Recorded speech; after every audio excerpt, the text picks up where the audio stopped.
kita akan melakukan pembahasan Dhamma dengan tema Why is practicing Dhamma so difficult? Jadi, kenapa ya?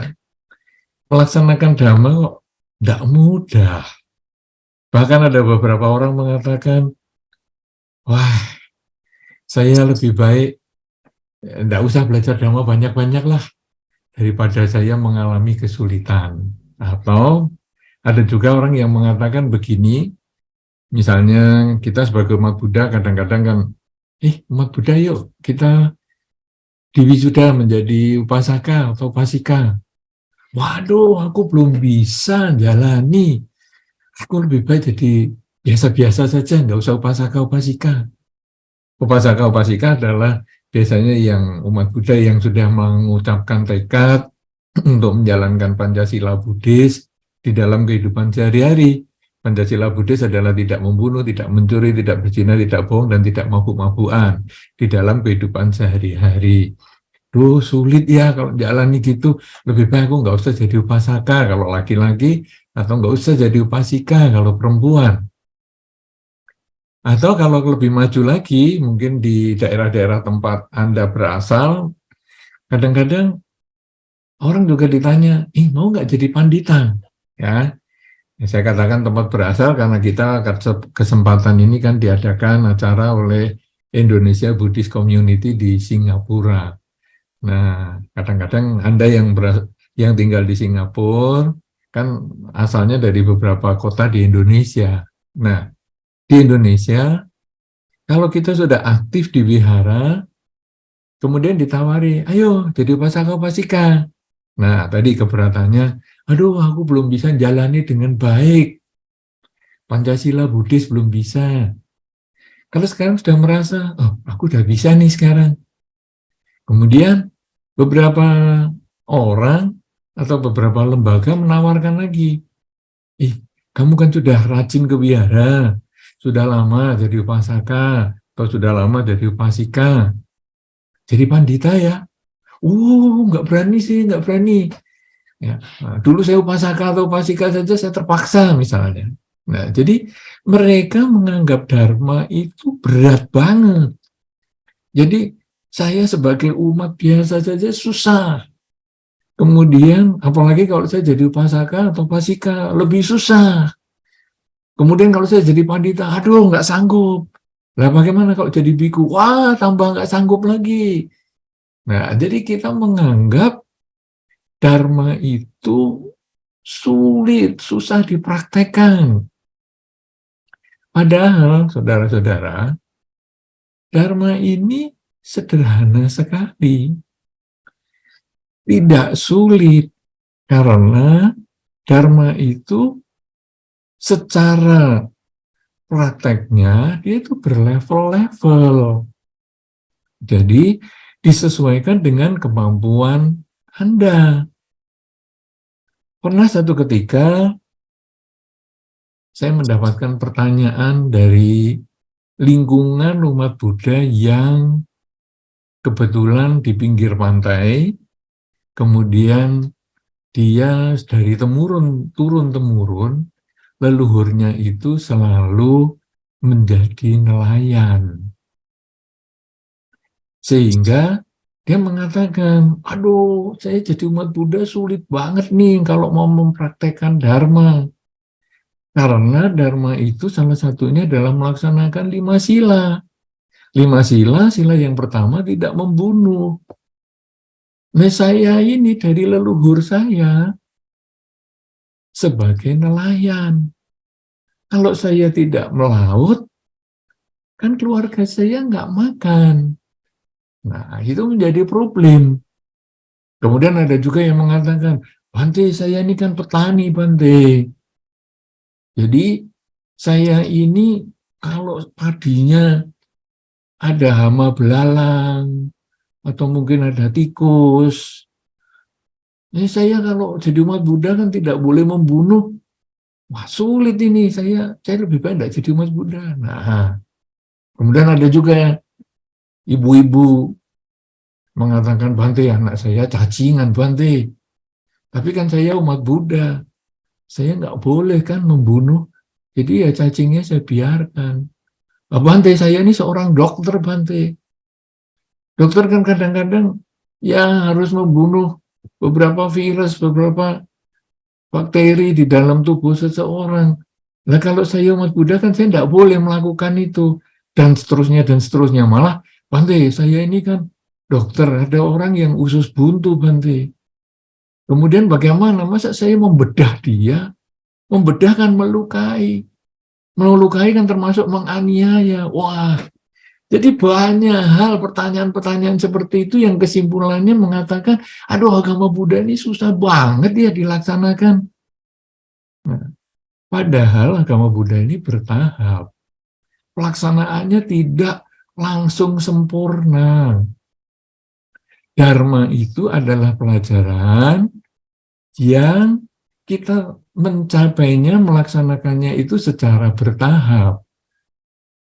Misalnya saja tentang sila.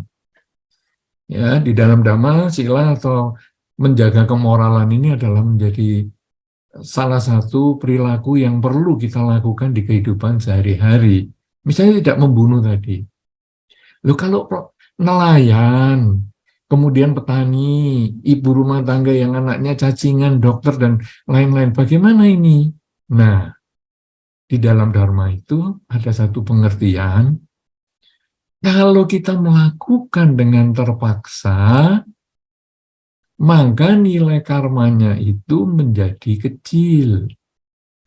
Terpaksa berbuat baik, nilai karma baiknya kecil. Terpaksa berbuat buruk, nilai karma baiknya, nilai karma buruknya juga kecil.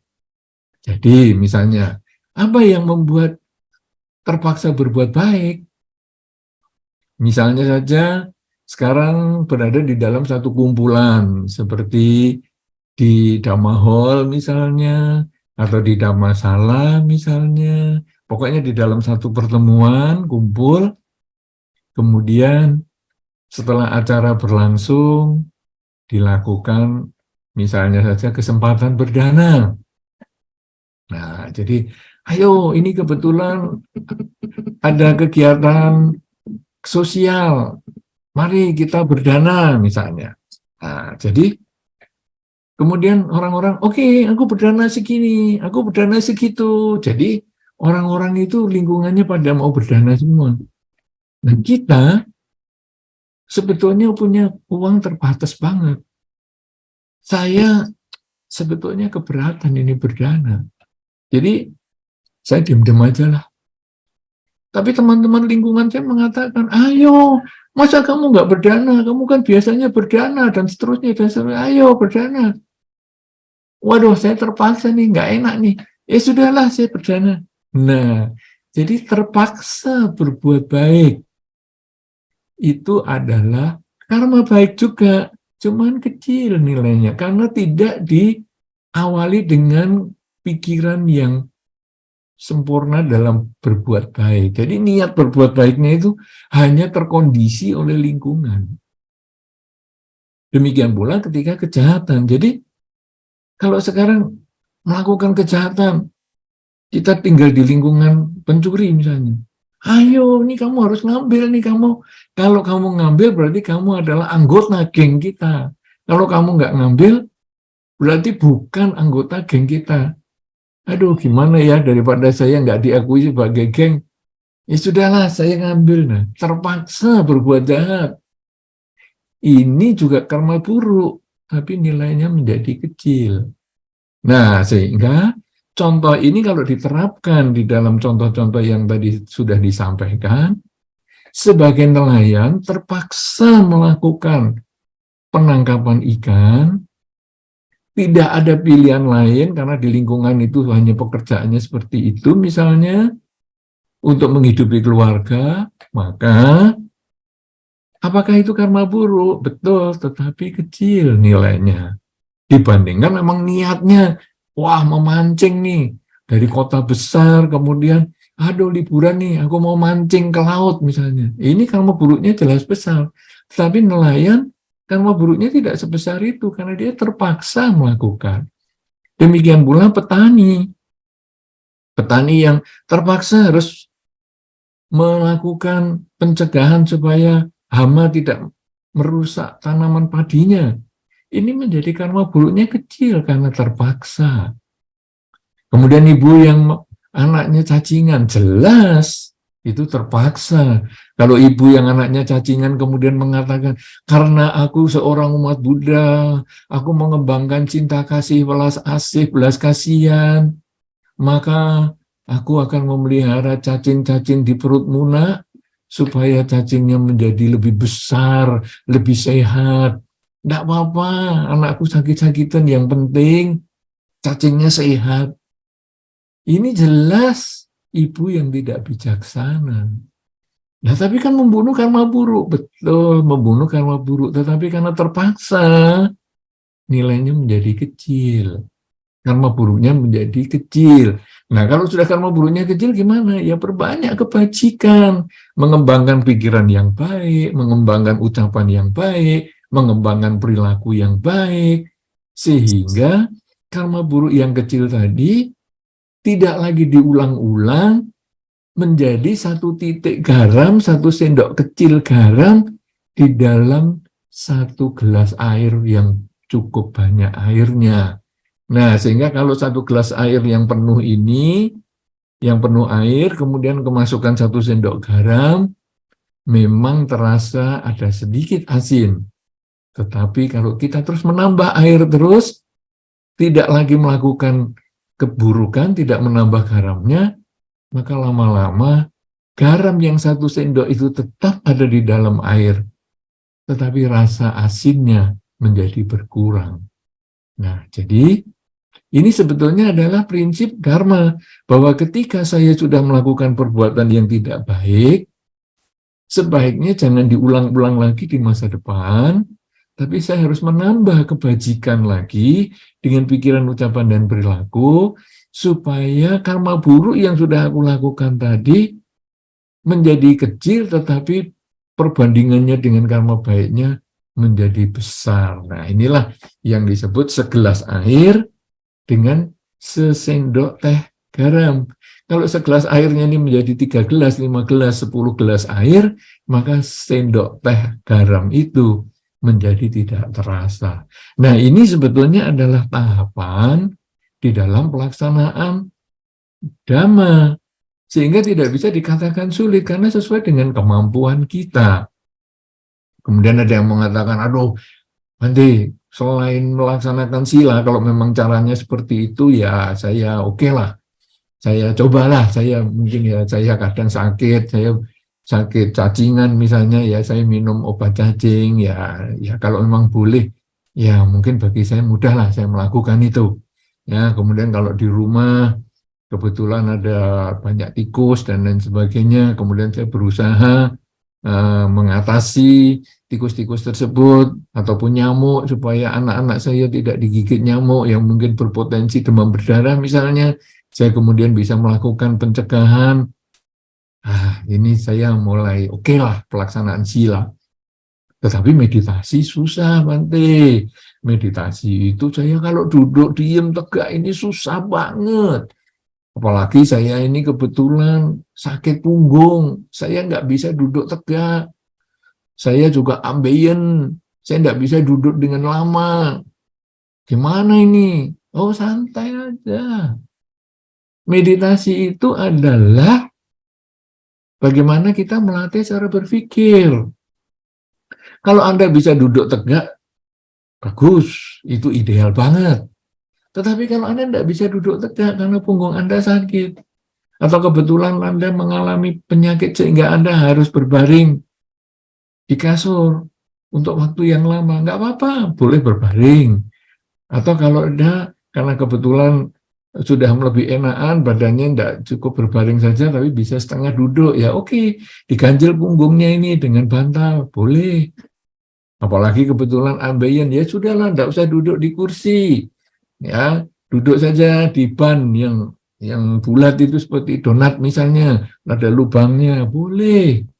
Wah, Bante, tangan saya ini yang satu stroke, Bante. Saya kalau sekarang tangannya harus kedua tangan diletakkan di pangkuan. Waduh, nggak bisa Bante. Ya nggak apa-apa, sebisanya saja. Jadi posisi badan bisa disesuaikan dengan keadaan badan yang kita miliki bersama. Kadang yang ada bisanya cuma duduk di kursi, nggak bisa duduk di lantai, silahkan duduk di kursi. Aduh, saya bisanya di kasur, silahkan di kasur. Jadi posisi duduk kita bisa sesuaikan. Nah, tapi aku kalau setengah jam ya nggak bisa, Bante. Oh, waktunya mau disesuaikan bisa. Waktunya cobalah gunakan waktu 15 menit. Kalau nggak bisa setengah jam, 15 menit.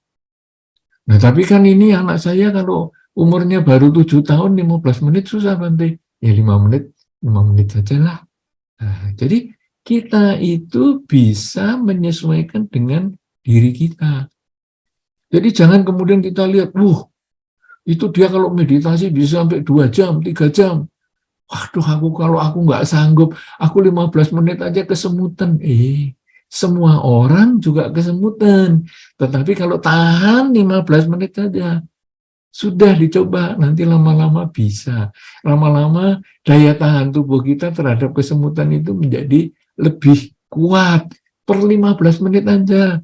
Nanti kalau sudah bisa 15 menit nggak kesemutan, ya 20 menit atau 25 menit. Maksimal 30 lah. Jadi tidak usah sampai 5 jam, 10 jam seperti orang-orang itu. Nah, jadi, itu ya. Jadi kalau aku sakit pinggang, boleh ya sambil duduk bersandar, setengah duduk dengan bantal. Boleh. Kalau aku nggak bisa duduk diem setengah jam, aku bisa 15 menit ya. Boleh. Nah, jadi, aku sila sekarang ternyata tidak sesulit yang aku bayangkan. Pelaksanaan sila atau kemoralan. Meditasi ternyata ya tidak sesulit yang aku bayangkan. Tetapi di dalam Dhamma itu, kan selain sila dan meditasi, selain kemoralan dan konsentrasi, sebetulnya yang pertama kan ada yang disebut kerelaan, berdana. Karena kan di dalam Dhamma itu intinya perbuatan baik itu kan 3, kerelaan, kemoralan, dan konsentrasi.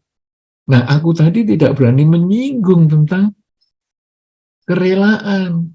Kenapa? Karena aku sekarang sudah bisa mengerjakan kemoralan, selama aku mampu ya misalnya aku sekarang beli daging di pasar itu ternyata boleh ya, ternyata umat Buddha bisa makan daging ya, iya boleh saja, karena ketika kita membeli daging di pasar itu, di dalam Dharma, kita tidak melakukan niat melakukan pembunuhan itu sudah terjadi, sehingga kita bisa makan dagingnya. Ya, jadi pembunuhan sudah terjadi di rumah jagal, kemudian dijual di pasar, kita tidak punya niat langsung untuk melakukan pembunuhan. Jadi kita bisa makan dagingnya itu. Oh ya, saya sudah bisa nih sekarang jalankan sila. Sekarang kalau aku anaknya kena cacingan juga aku bisa obati ya. Ini oke lah, aku bisa. Kemudian meditasi ya, punggungku sakit aku bisa dengan bantal. Kemudian aku nggak punya waktu yang cukup panjang seharian ya, aku bisa 15 menit. Nah, tapi aku nggak berani nyinggung tentang kerelaan, berdana. Karena aku uangnya terbatas. Aku kalau berdana kayak orang lain, angkanya besar-besar, mana cukup, aku makan aja susah. Jadi aku nggak berani aku ngomong berdana. Padahal ini kan 3 ini kan perbuatan baik di dalam Dhamma, kerelaan, kemoralan, dan konsentrasi. Nah, orang ini juga punya pandangan yang keliru lagi tentang berdana. Dikiranya berdana itu mesti materi. Padahal dana itu bukan harus materi, bukan harus uang, bukan harus barang. Berdana itu bisa berdana pikiran. Jadi ketika misalnya ada orang datang, kemudian meminta saran, bagaimana ya, ini aku ini kan ada problem di rumah tentang kondisi rumah tangga, hubungan suami dengan istri yang kurang harmonis, hubungan orang tua dengan anak kurang harmonis. Kebetulan kita tahu cara untuk mengatasi hal itu. Kemudian kita menasihati dia, coba gunakan dengan ini, cara begini supaya hubungan dengan suami dan istrimu ini menjadi baik. Gunakan cara ini supaya hubunganmu, komunikasinya dengan anak bagus, dengan orang tuamu juga bagus. Nah, ini sudah berdana. Bahkan hanya menyediakan waktu duduk mendengarkan kesulitan orang itu pun kita sudah berdana, sudah mengembangkan kerelaan. Belum lagi kita memberikan nasihat, berarti ini sudah ucapan-ucapan yang bagus, yang mendukung dia untuk mencapai kebahagiaan dalam keluarganya. Ini sudah kerelaan. Kemudian kadang-kadang ada juga orang yang lihat dari jauh, wah, keluarga kita atau orang tua kita datang dengan badan yang lelah, kemudian kita masuk ke kamarnya orang tua kita dan kita mengatakan, ayah atau ibu, kamu kelihatan capek nih, aku pijitin ya. Nah, jadi kita memijit orang tua itu pun, itu sudah berdana, itu kerelaan. Kemudian ketika kita di jalan, melihat orang tua yang mengangkat barang dengan berat, walaupun kita nggak mengenal, kita mengatakan, boleh saya bantu? Saya angkatkan, mau bawa kemana? Nah, jadi kita kemudian bisa bantu angkatkan. Itu juga sudah berdana. Kemudian, wah saya kan kerjanya ini tukang ojek online. Bagaimana saya berdana? Bisa. Kita kemudian mengatakan, nanti orang-orang yang misalnya 5 orang pertama yang naik ojek saya hari ini, saya kasih gratis. Kalaupun dia sudah dibayar secara online, uangnya saya kembalikan. Nah, jadi dengan cara seperti ini, dia pun bisa berdana. Apapun juga, kita itu bisa lakukan sesuai dengan kemampuan kita. Nah, oleh karena itu, dana tidak harus berupa materi, dana tenaga, dana pikiran, dana ucapan, bahkan dana memaafkan orang itu pun adalah dana juga. Ketika ada orang bersalah kepada kita, kemudian kita mampu memaafkan dia, maka ini juga berdana. Nah, jadi kita sekarang sudah melihat kerelaan, kemoralan, dan konsentrasi ini adalah intisari ajaran Dharma bagaimana kita melakukan kebajikan. Kerelaan, kemoralan, dan konsentrasi atau dana sila dan samadhi ini dilakukan sesuai dengan kemampuan kita masing-masing. Ada target tertinggi, tetapi bukan harus itu dicapai dalam waktu yang singkat. Kita mungkin harus latihan, meningkatkan kualitas diri kita, apakah di beberapa waktu ke depan, beberapa minggu ke depan, beberapa bulan ke depan, beberapa tahun ke depan, atau bahkan beberapa kehidupan yang akan datang. Ada upaya kita untuk meningkatkan kualitas diri kita, tetapi kemampuan saat ini itu yang penting. Nah, sekarang kita lalu lihat dana ternyata tidak harus berupa materi. Dana waktu, dana tenaga, dana pikiran, dana nasihat, dana perhatian, dana kasih sayang, itu semua tidak berwujud materi, tetapi perhatian kepada pihak lain. Itu juga berdana yang kita bisa lakukan mulai sekarang sampai selama-lamanya. Kemudian kemoralan, ternyata juga bisa disesuaikan dengan diri kita. Tidak membunuh, tidak mencuri, tidak berzina, tidak bohong, dan tidak mabuk-mabukan ini kita bisa lakukan sesuai dengan level-level yang kita miliki saat ini, sesuai dengan kondisi kita saat ini. Yang paling penting adalah bahwa semakin saya terpaksa melakukan, semakin kecil nilai karma buruk yang kita kerjakan dengan pelanggaran sila tertentu tersebut. Kemudian, meditasi atau bagaimana mengembangkan konsentrasi, posisi badan ini penting karena sebagai fondasi di dalam latihan konsentrasi. Latihan konsentrasi adalah latihan keterampilan berpikir untuk memusatkan pikiran pada satu hal, yaitu objek dalam latihan meditasi. Kalau fisik kita kuat, fisik kita memungkinkan, ayo duduk yang baik, duduk tegak, rileks selama beberapa waktu yang sudah kita tentukan. Misalnya 15 menit, 30 menit, sampai 1 jam. Tetapi kalau fisik kita tidak memungkinkan, maka lakukan sesuai dengan kemampuan fisik kita. Yang paling penting adalah kita memperhatikan objek pikiran kita. Ketika pikiran menyimpang ke arah lain, kita kembalikan ke objek. Objek meditasi yang biasa kita pilih adalah memperhatikan masuk dan keluarnya nafas. Kapan dia masuk, kapan dia keluar, kita amati. Kadang kita menghitung 1-5. Ketika nafas masuk 1, nafas keluar 1. Masuk 2, keluar 2. Masuk 3, keluar 3. 4, 4, 5, 5. Kembali ke 1 lagi. Demikian seterusnya. Kalau nanti pikirannya kacau, hitungan baru 1, 1, 2, 2, pikirannya sudah tidak karu-karuan, kembali lagi ke 1, 1, 2, 2. Dan demikian terus kita lakukan. Walaupun tubuh kita punya keterbatasan, tapi ketika pikiran kita arahkan untuk konsentrasi yang baik, maka batin menjadi tenang. Nah, kalau sudah demikian, 3 latihan, kerelaan, kemoralan, dan konsentrasi, ternyata bisa kita lakukan di kehidupan sehari-hari. Sehingga kalau ada pertanyaan, why is practicing Dhamma so difficult?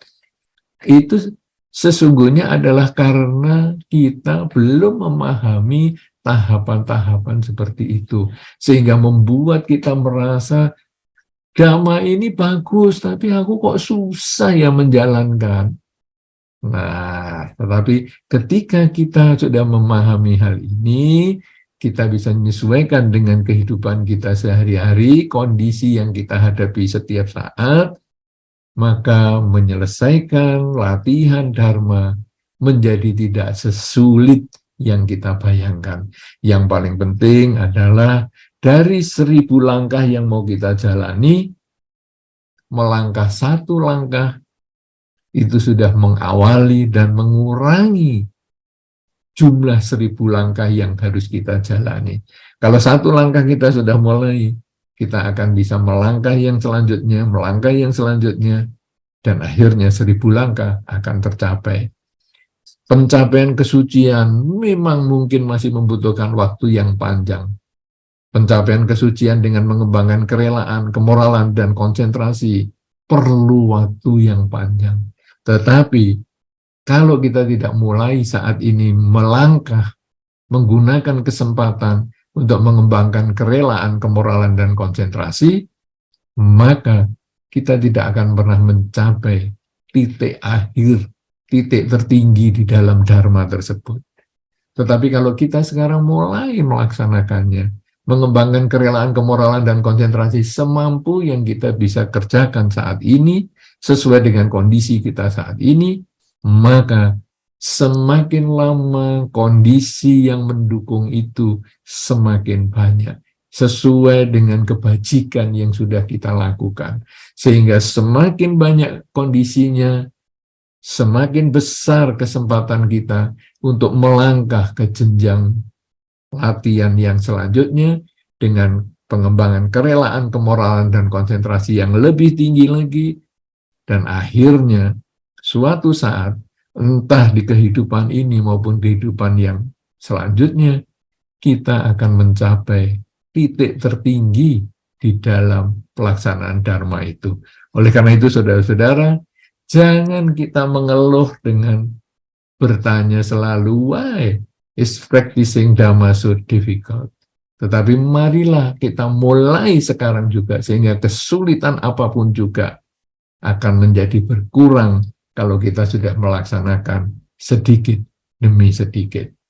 Berjuanglah untuk mengembangkan kerelaan, kemoralan, dan konsentrasi setiap saat, agar batin kita semakin bertambah usia, semakin bersih, dan semakin jelas arah kita untuk mencapai pencerahan.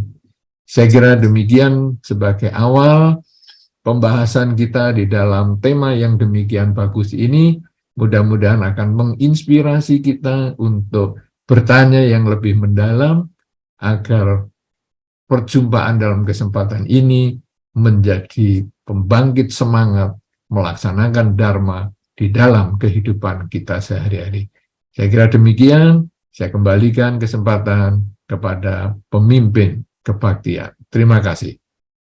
Terima kasih Bante atas uraian damanya.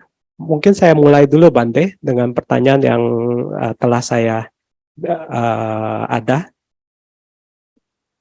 Untuk level ini Bante, karena kita kadang-kadang kalau saya komunikasi sama teman-teman Kalyanamita, itu kadang-kadang kita merasa, atau mungkin ini karena kami di Singapura ya Bante, di Singapura semuanya kayaknya terburu-buru, nggak bisa lambat-lambat, jadi mau jalan pun harus cepat.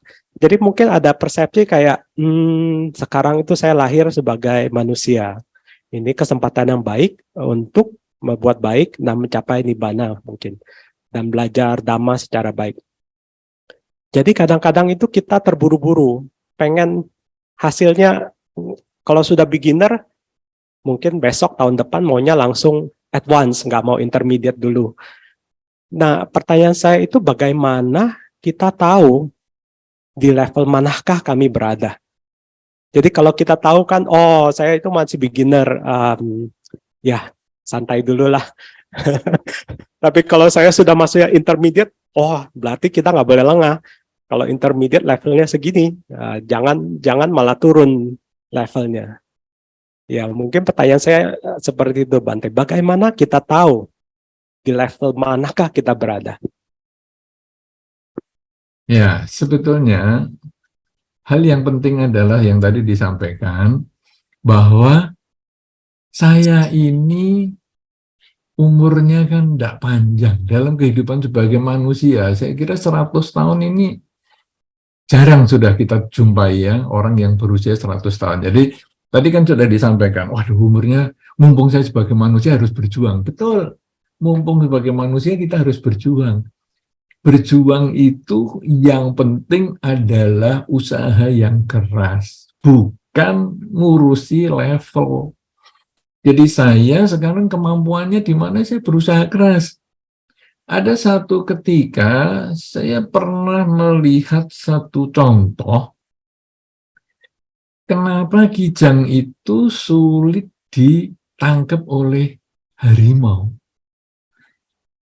Karena dia itu pokoknya taunya lari sekenceng-kencengnya ke depan.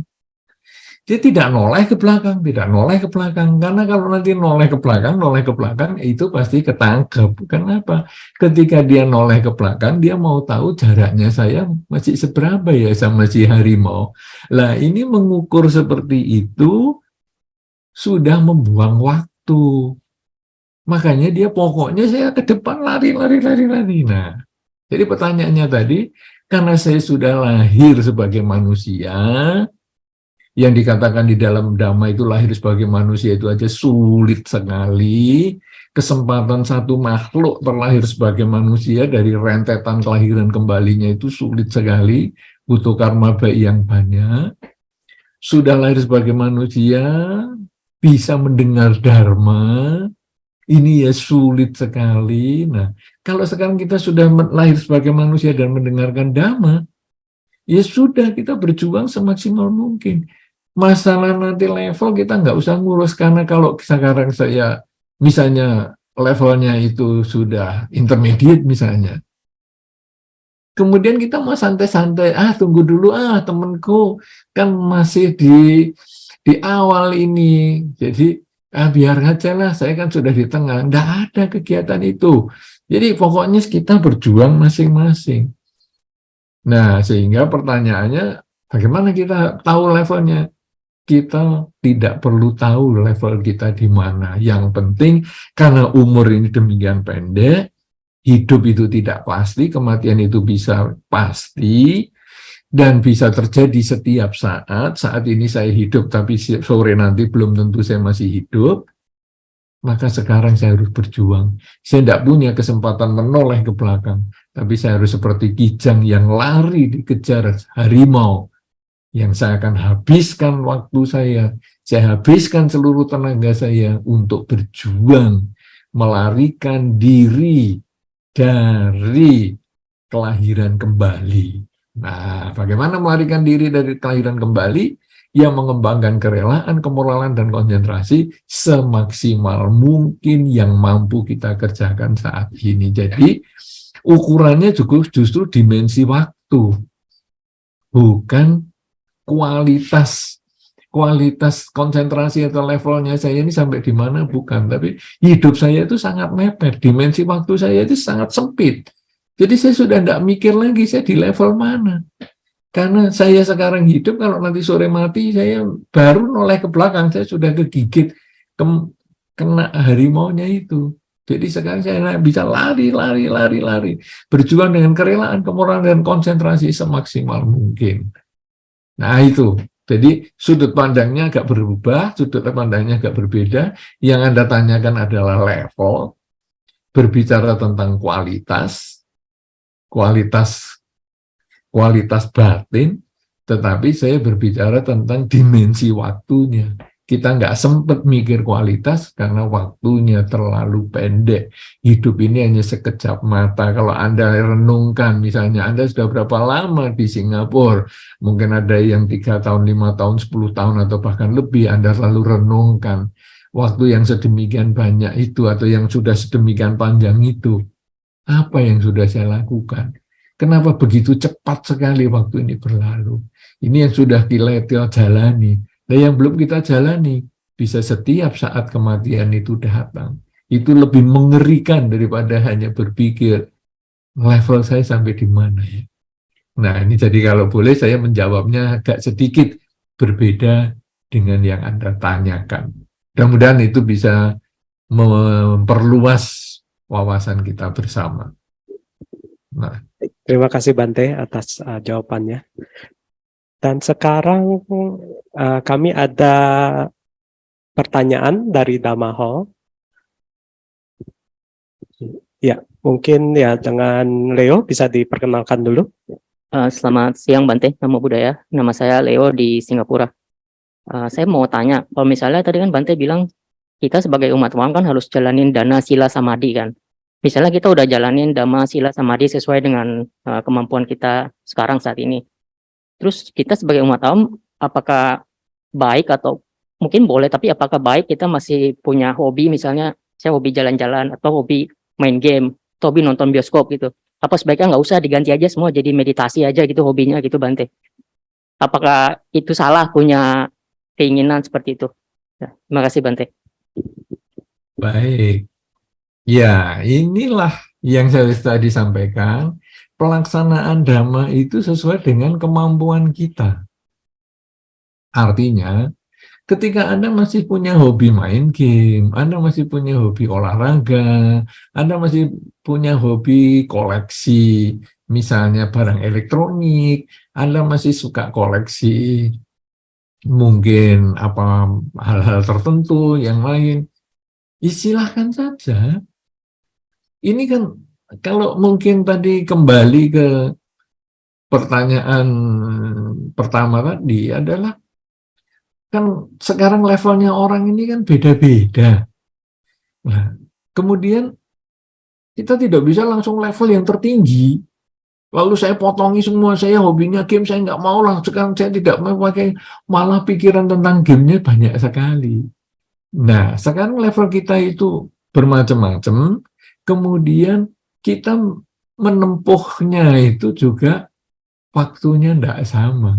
Kalau Anda mau berjuang dengan keras sekali supaya waktunya ini sependek mungkin bisa selesai, maka Anda harus potongi semua itu. Ya, nah jadi nanti Anda hobinya Anda harus potong, ya, Anda buang kesenangan-kesenangannya semua, Anda buang semua, Anda hanya fokus pada kerelaan, kemoralan, dan konsentrasi secara maksimal.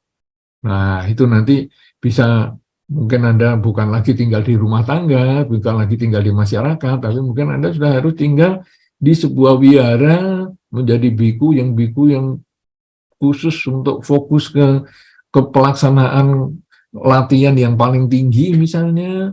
Nah, itu baru bisa. Tapi kalau Anda tinggal di masyarakat, kemudian Anda mau hidupnya itu seperti biku, mungkin malah Anda juga jadi orang yang aneh.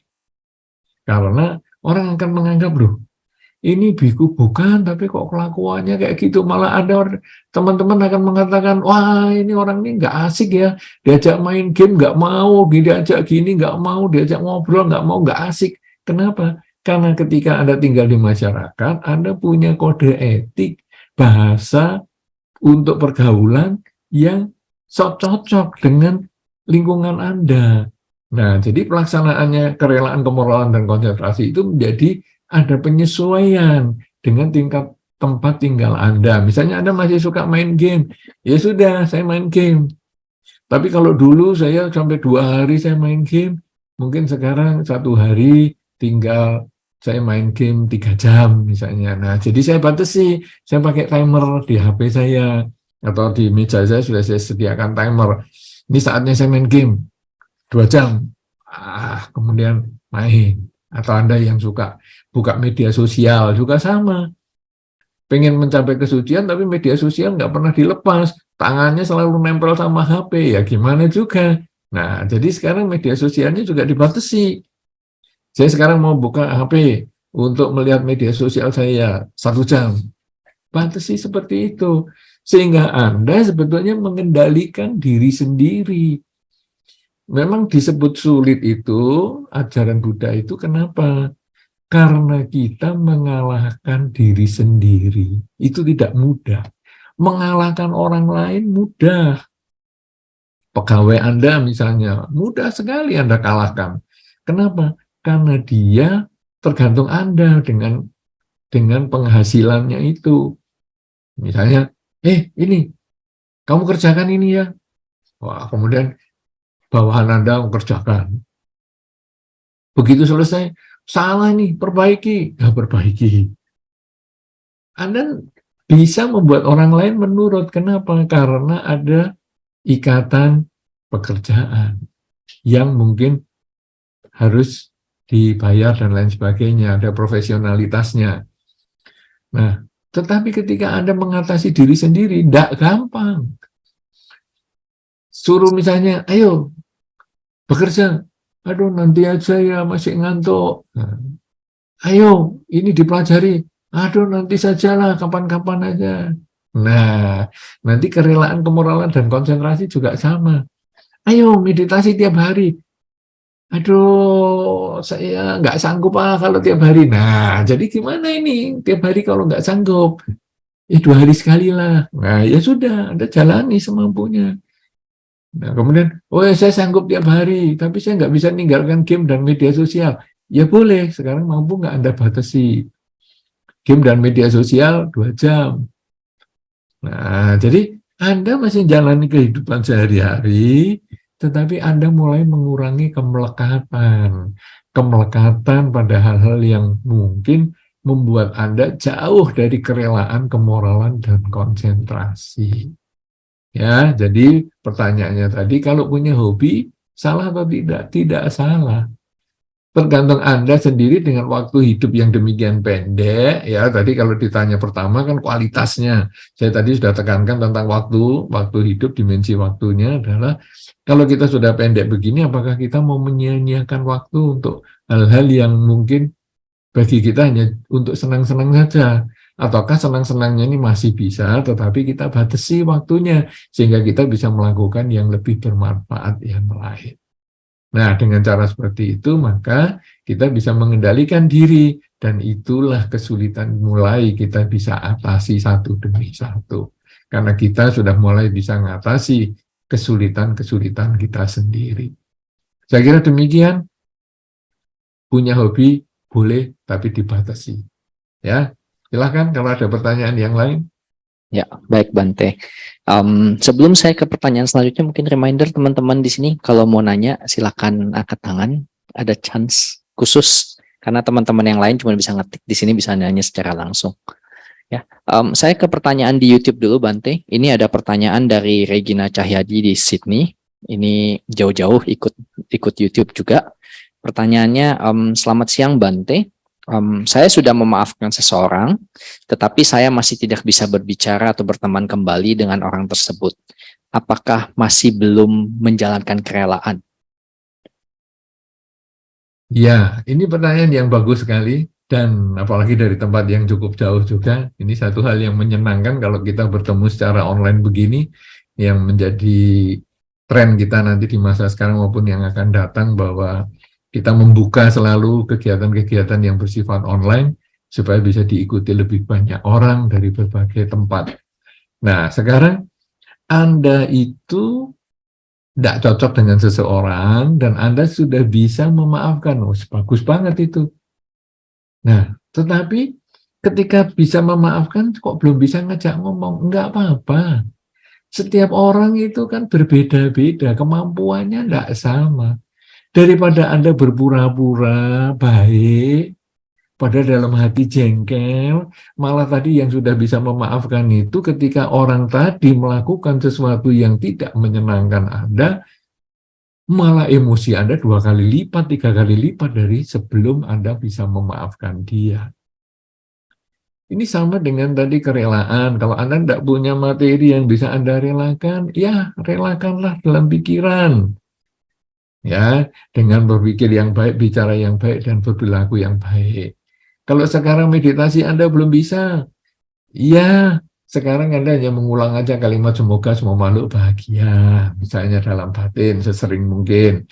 Tapi tidak bisa karena fisik, iya dikasih bantal supaya setengah bersandar misalnya. Jadi semua itu ada level atau ada tahap-tahap untuk pencapaiannya.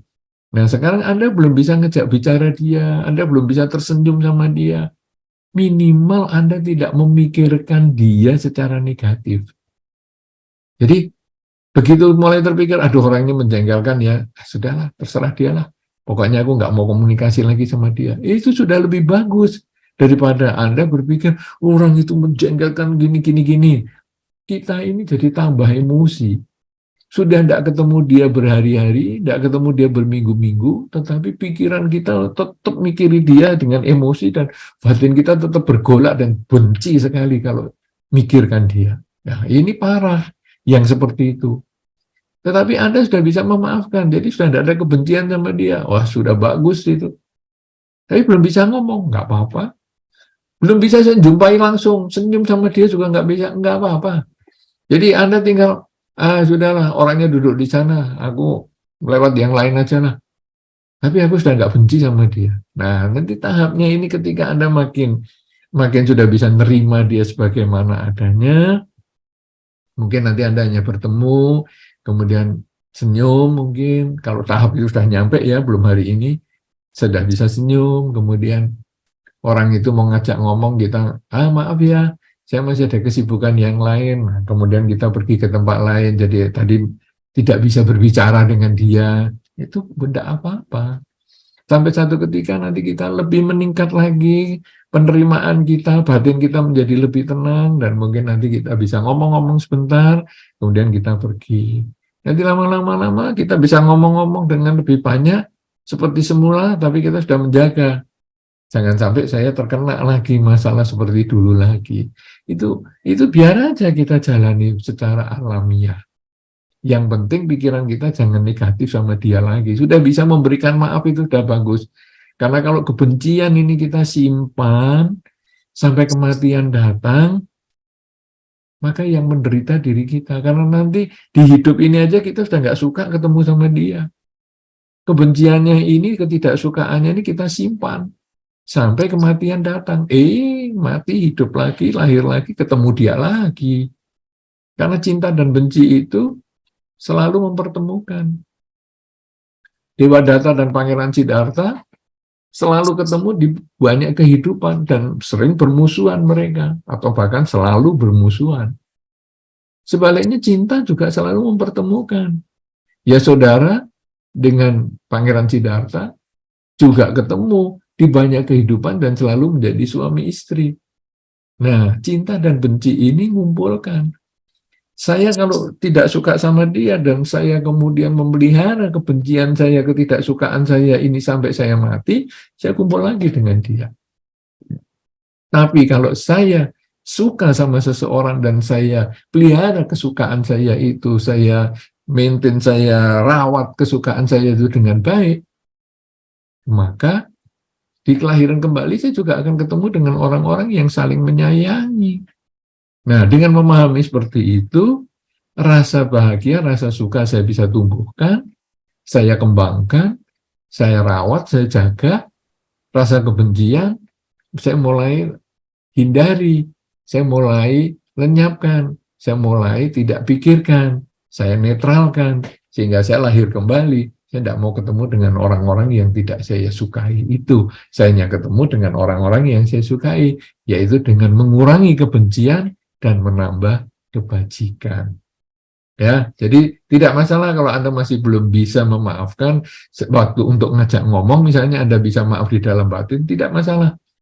Biarkan dulu begitu, secara alamiah nanti akan tumbuh sendiri di dalam batin Anda masing-masing. Saya kira demikian, pertanyaan yang bagus sekali dari Australia. Ya, terima kasih Bante. Dan buat Regina, semoga jawabannya bermanfaat ya. Saya lanjut ke pertanyaan selanjutnya lagi, Bante, dari YouTube. Yang pertanyaan ini dari Kadiam di Singapura. Pertanyaannya, Namo Buddhaya Bante, apa yang bisa kita lakukan untuk membantu orang tua yang memiliki penyakit demensia atau penyakit Alzheimer, yang dimana mereka sering lupa dan bisa aja sering marah-marah? Apakah pasien yang memiliki demensia atau Alzheimer disease ini, di manakah mereka sering lupa atau sering marah, setiap kali mereka marah, apakah itu menambah karma buruk buat mereka, Bante? Iya, sebetulnya kalau orang marah, itu sebetulnya dia sudah membuat karma buruk. Bahkan, sekarang bukan berbicara tentang demensia dulu ya, tapi berbicara tentang orang gila kalau marah, apakah karma buruk? Iya, karena waktu marah, sampai melempar batu, kan dia tahu yang akan melukai itu batu. Kenapa kalau orang gila marah kok tidak melemparnya itu kain misalnya? Tetapi kok batu? Kok sesuatu yang buruk? Nah, ini karena dia ada niat. Cuman dia tidak menyadari buah perilaku yang dia lakukan. Demikian pula demensia. Demensia itu ketika dia marah, dia juga mengeluarkan kata-kata yang bagi orang yang mendengar juga nggak nyaman. Tidak pernah saya mendengar orang demensia kalau marah malah memuji. Aku tuh paling nggak suka sama kamu karena kamu tuh ganteng banget, kamu tuh cantik banget, kamu tuh pandai banget. Saya rasa saya belum pernah mendengar orang demensia itu memarahi seseorang dengan memuji-muji.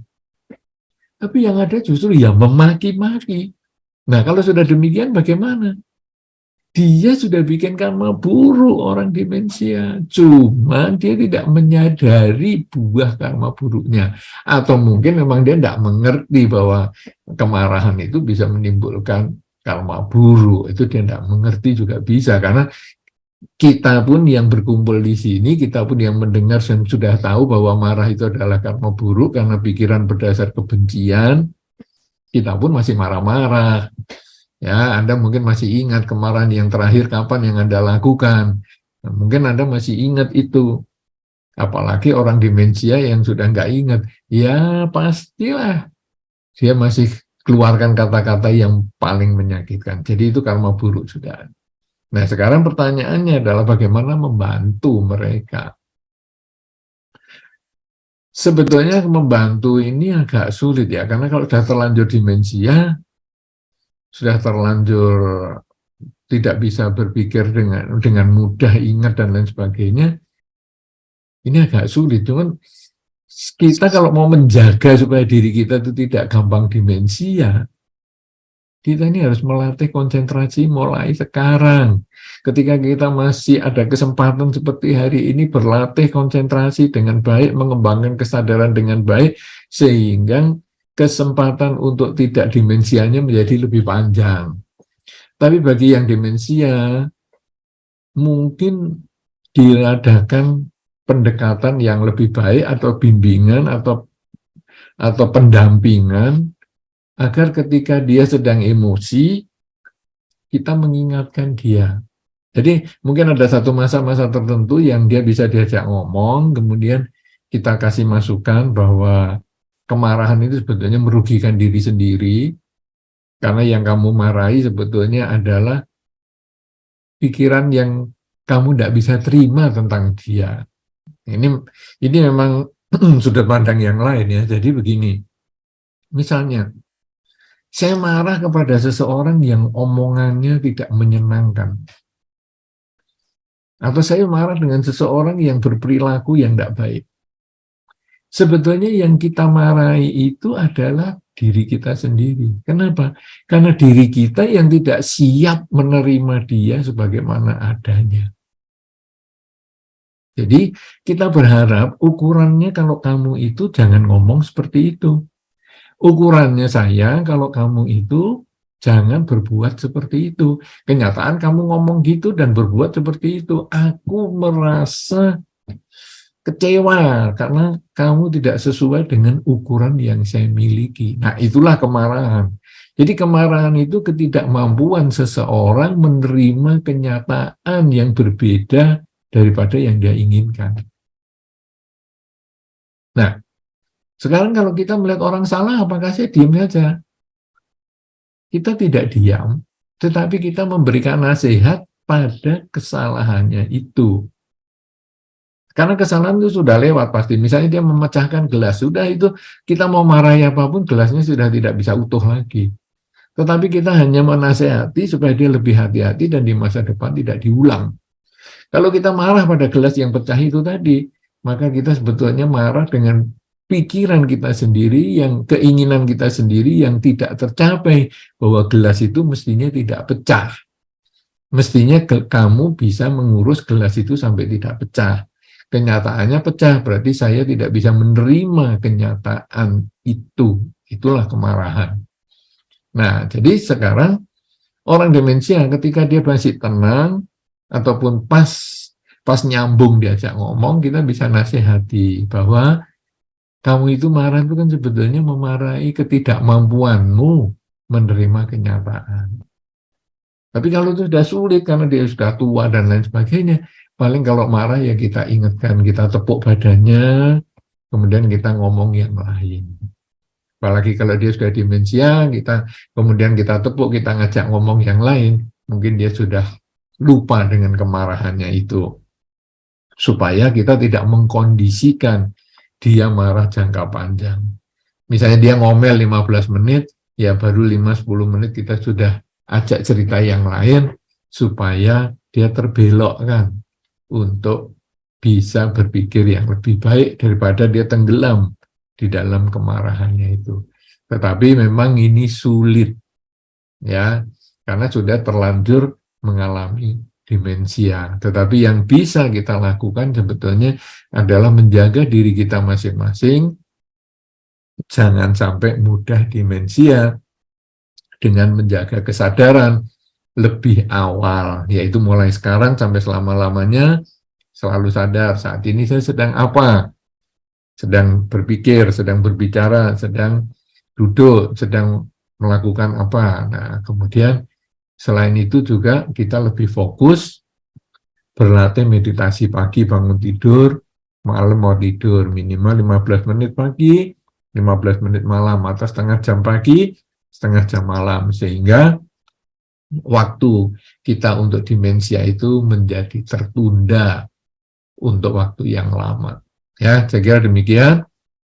Dua hal, bagi yang demensia agak sulit, tapi dia sebetulnya tetap bikin karma buruk. Kemudian kita berusaha mencegah semampu kita ketika dia sedang tidak dalam dimensianya, pengaruhnya itu karena dia timbul tenggelam. Yang kedua, menjaga diri kita supaya tidak mudah demensia dengan mengembangkan kesadaran seawal mungkin. Demikian, saya kira yang bisa saya jawab. Ya, terima kasih Bante, dan untuk saudara Kadiam semoga jawabannya membantu.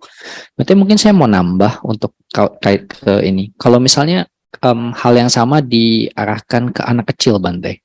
Anak kecil itu kadang kan belum mengerti apa-apa, dan kadang pun mereka juga bisa belum bisa mengekspresikan diri mereka dengan baik, tapi kan mereka juga bisa marah-marah, dan kadang marah-marahnya mungkin antara melihat lingkungan atau apa, tapi juga bisa melakukan hal yang melukai atau apa gitu.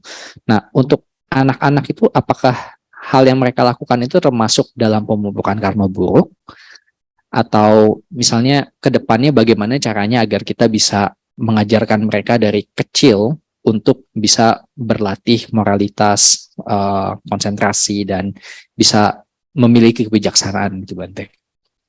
Ya, kalau anak kecil, walaupun dia belum bisa berpikir, tapi kemarahan itu tetap bikin karma buruk. Jadi, orang gila, orang tua, anak kecil, itu ketika marah itu kan selalu mengungkapkan emosinya dengan berusaha membuat orang yang dimarahi itu tidak nyaman, entah dengan kata-kata atau dengan tindakan. Misalnya anak kecil, dia marah, itu bisa mukul. Marah dengan orang tuanya, marah dengan kakaknya, marah dengan adiknya, dia bisa mukul. Walaupun pukulannya bagi kita relatif ringan sekali. Tetapi sebetulnya itu dia sudah karma buruk. Nah, bagaimana kita mengajarkan kepada dia? Kalau sebagai orang tua adalah memberikan contoh.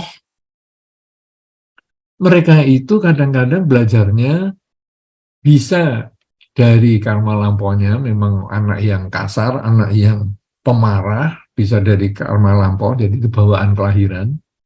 Bisa juga dari lingkungan. Dia belajar dari orang tuanya, dia belajar dari kakaknya, dia belajar dari sekolah, lingkungan teman-teman sekolahnya. Nah, jadi ini tugas orang tua untuk mengajar. Mengajar yang pertama adalah memberi contoh bahwa orang tua tidak melakukan tindakan itu. Supaya orang tua punya pembenaran bahwa, nak, kamu jangan melakukan itu ya. Papa dan mama saja tidak melakukan itu.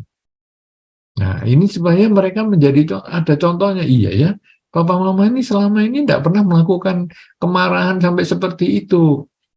Nah, itu yang dilakukan. Kemudian yang kedua adalah memberikan pengertian, nak, kamu kalau dipukul sama papa sama mama mau nggak? Nggak mau, mah. Nggak mau. Nah, temenmu itu juga sama. Temenmu atau kakak atau adikmu itu juga sama. Dia juga tidak mau dipukul. Kamu kalau tidak suka dipukul, jangan memukul. Tapi kalau kamu suka diperhatikan, disayangi, kamu juga perlu menyayangi yang lain. Menyayangi kakakmu, menyayangi adik-adikmu, menyayangi teman-temanmu. Nah, jadi kita kasih hukum karma yang sederhana seperti ini, bahwa kalau kamu tidak mau disakiti, jangan menyakiti, bahkan kepada binatang. Karena anak kecil kadang disuruh melepaskan makhluk, misalnya burung, malah makhluknya dicekik misalnya. Nah, ini kita kemudian kasih tahu, nah, kamu mau nggak dicekik begitu? Iya, nggak mau. Nah, jangan melakukan itu kepada makhluk lain. Nah, justru kalau anak kecil ini jauh lebih mudah memberikan pengarahan daripada orang tua yang demensia tadi. Karena orang tua yang demensia ini sekarang dikasih tahu, besok sudah lupa. Besok dikasih tahu, lusanya juga lupa. Tapi anak kecil, karena dia masa pertumbuhan, dia perlu diberi masukan. Memang tugas orang tua adalah menunjukkan hal yang benar kepada anak-anak, mencegah anak melakukan kejahatan. Itu sudah tugas orang tua. Sehingga anak jangan dilepas, ya sudahlah, kamu sudah dilahirkan, ya sudah beruntung sebagai manusia. Nah, sekarang kamu mau ngapain aja tergantung alammu lah, terserah. Kamu mau jadi jahat, mau jadi baik, bukan aku yang tanggung jawab, aku hanya cukup melahirkan. Enggak seperti itu juga. Justru karena itu dilahirkan, dia harus dididik dengan baik. Karena itu menjadi tanggung jawab orang tua. Karena nanti kalau anak itu bisa berbuat baik, maka dia akan membangun masa depan dia di kelahiran ini maupun kelahiran yang selanjutnya. Sekarang kita bisa menjadi orang yang menjadi manusia saja, terlahir sebagai manusia. Dalam kisah Dhamma itu, satu makhluk bisa terlahir sebagai manusia, itu membutuhkan karma baik yang luar biasa. Nah, di kehidupan ini kok saya bisa jadi manusia? Kenapa? Karena di kehidupan-kehidupan sebelumnya saya sudah banyak melakukan karma baik. Siapa yang mengajarkan saya berbuat baik? Itu orang tua kita di kehidupan-kehidupan sebelumnya. Jadi mereka itu menanam jasa kepada kita sampai kita terlahir sebagai manusia.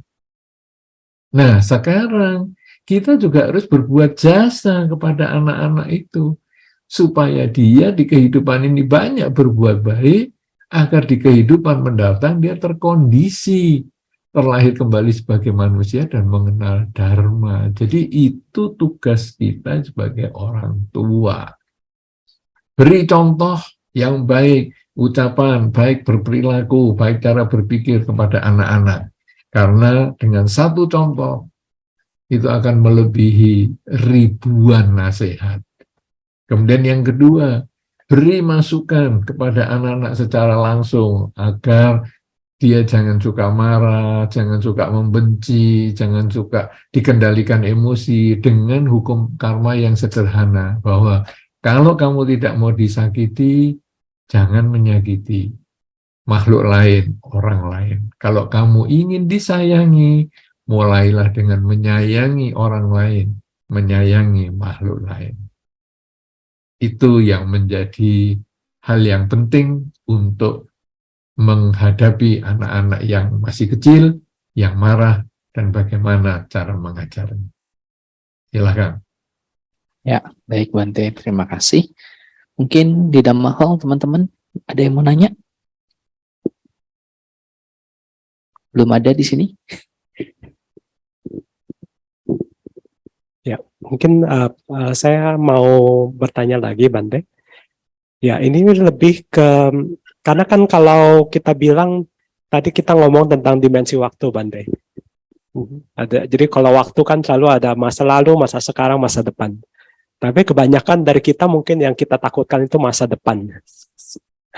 Apalagi kalau sekarang pada mulai ngomong, oh tahun depan bakal resesi. Oh bagaimana ya imbasnya kepada kehidupan kita. Nah pertanyaan saya, karena kayak masa depan kita kan kurang tahu ya Bante. Dan kadang-kadang kita merasa takut, cemas. Jadi semuanya itu jadi bikin panik, bikin takut. Apakah itu karena kita kurang yakin? Kurang yakin dalam arti mungkin kita kurang keyakinannya dalam Dhamma. Karena kalau Dhamma kan memberi tahu kan kalau kita berbuat baik, tentu hasil yang kita dapat bakal baik. Kalau kita berbuat buruk, ya mungkin kita akan menanggung akibatnya. Jadi apakah kadang-kadang kita cemas itu karena kita kurang keyakinan dalam Dhamma dan kurang yakin bahwa kita sudah memupuk kebajikan-kebajikan yang akan dapat melindungi kita di masa depan. Ya, begitu Bante. Baik. Memang kita punya 3 dimensi waktu ya. Masa lalu, masa sekarang, dan yang akan datang. Sebetulnya masa lalu ini sudah lewat, sudah tinggal kenangan. Masa depan sebetulnya belum datang. Masih impian. Masa sekarang ini kenyataan. Tetapi karena manusia ini kesadarannya lemah, dia ini selalu berbicara masa lalu dan masa depan terus. Lupa bahwa hidup ini adalah saat ini. Masa lalu ini penting untuk kita pikirkan. Tetapi masa lalu ini sebagai pelajaran. Yang kalau baik kita tingkatkan di masa sekarang, kalau buruk kita perbaiki saat ini. Tetapi kadang-kadang kita karena masa lalu ini, kalau baik kita bangga, aduh aku dulu pernah sukses, pernah gini-gini, wah bangga sekali di kehidupan ini, di masa sekarang, sehingga hasilnya kita bangga pada masa lalu kita, yang sebetulnya saat ini sudah berubah. Atau kalau masa lalu kita negatif, yang ada adalah cemas, kemudian menyesal, duh kenapa dulu kok saya seperti itu dan lain-lain, padahal sekarang sudah tidak seperti itu. Nah ini kalau kita berbicara masa lalu. Nah masa lalu yang baik kita pelajari, kalau di dalam Dhamma begitu, masa lalu kita pelajari yang baik untuk kita tingkatkan saat ini, yang buruk pun kita jadikan pelajaran untuk kita perbaiki di masa sekarang supaya jangan terulang kembali. Nah, kemudian tentang masa depan. Masa depan ini betul memang kita belum ketahui. Justru karena belum kita ketahui, itu yang menimbulkan kecemasan. Aduh, nanti gimana ya? Sampai supaya kita mau tahu itu, kita pergi ke tukang ramal. Bagaimana masa depan saya, supaya saya itu tidak cemas. Nah, tapi karena saya juga tidak terlalu percaya tukang ramal, itulah datang kecemasan, itulah datang kekhawatiran. Nah, bagaimana di dalam Dhamma menyikapinya? Sebetulnya kalau kecemasan atau kekhawatiran di masa depan itu, kita kemudian cari apa yang membuat kita cemas dan gelisah di masa depan. Apakah karena ekonomi? Oh, kalau ekonomi, resesi dan lain sebagainya, berarti saya harus berusaha semaksimal mungkin pada saat ini. Supaya ketika kejadian itu muncul di masa depan, saya sudah melakukan yang terbaik. Apakah sungguh-sungguh saya resesi atau saya mengalami kesulitan ekonomi, minimal saya sudah melakukan yang terbaik saat ini. Karena masa depan adalah saat ini yang belum datang.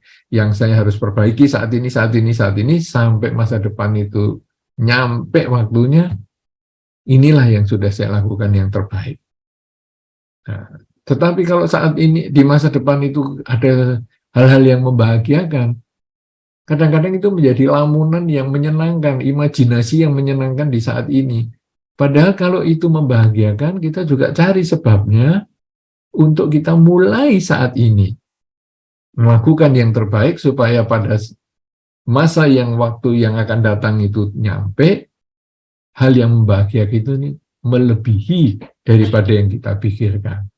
Nah, jadi 3 dimensi waktu ini tadi kalau kita jelaskan adalah masa lalu yang ada kekurangannya kita perbaiki di masa sekarang agar dapat membangun masa depan yang lebih baik. Kemudian masa lalu yang ada kelebihan kita tingkatkan di masa sekarang agar masa depan menjadi lebih baik lagi. Jadi kuncinya di masa sekarang untuk memperbaiki masa lalu dan meningkatkan masa depan. Nah, kemudian kalau Anda mengatakan khawatir masa lalu itu karena tidak yakin pada hukum sebab dan akibat, yaitu saya tidak yakin ya apakah karma baik saya mencukupi ya untuk memperoleh kebahagiaan di masa depan. Nah, kalau Anda tidak yakin dengan karma baiknya itu, maka mulailah saat ini memperbanyak kebaikan dengan kerelaan, kemoralan, dan konsentrasi. Kenapa? Nah, kembali ke pertanyaan awal tadi. Dimensi waktu kita hidup ini sangat singkat. Di dalam Dhamma ada satu kisah, seekor burung yang bisa terbang mengelilingi bumi dalam satu waktu yang sangat singkat. Anda bisa bayangkan bumi dikelilingi oleh seekor burung dalam waktu yang relatif singkat. Hari ini saja, kalau kita naik pesawat mengelilingi bumi itu butuh waktu yang cukup panjang. Ya, dari Indonesia ke Amerika 12 jam. Pulang lagi mungkin ya 12 jam lagi. Jadi ini waktunya cukup panjang. Tetapi kalau burung itu bisa dengan cepat, berarti kan kecepatannya melebihi pesawat terbang. Nah, kemudian diceritakan, burung ini satu ketika dengan cara tertentu dia bisa ditangkap. Lalu oleh raja, burung ini diminta menunjukkan kemampuan kecepatan terbangnya. Nah, kemudian diuji dengan cara ada 4 orang menghadap utara, barat, timur, dan selatan, menghadap 4 penjuru, melepaskan anak panah secara bersamaan. Nah, jadi 4 penjuru anak panah dilepaskan bersamaan. Kemudian burung ini disuruh menangkap anak panah itu sebelum sampai ke bumi. Jadi anak panah ini kan cepat sekali nyampe ke buminya. Nah, ini 4 penjuru. Kemudian dites tadi, anak panah dilepaskan, sudah beberapa saat burung dilepaskan.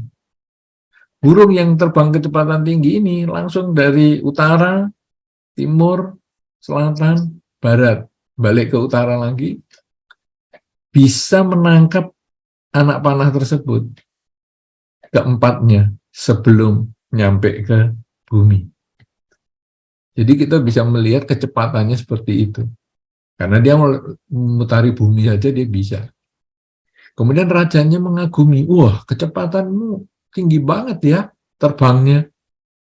Nah, diceritakan di dalam Dhamma itu, burung ini bisa ngomong bahwa ada yang lebih cepat daripada kecepatan saya terbang, yaitu waktu. Waktu itu cepat sekali dan tidak pernah bisa kembali. Hidup manusia ini sangat cepat. Tadi saya sudah sampaikan, Anda di Singapura mungkin setahun, 2 tahun, 4 tahun, 10 tahun, dan sebagainya. Sangat cepat. Anda mungkin tidak merasa tahu-tahu kok sudah 10 tahun ya. Iya. Nah, nanti tidak lama lagi kita juga akan meninggal.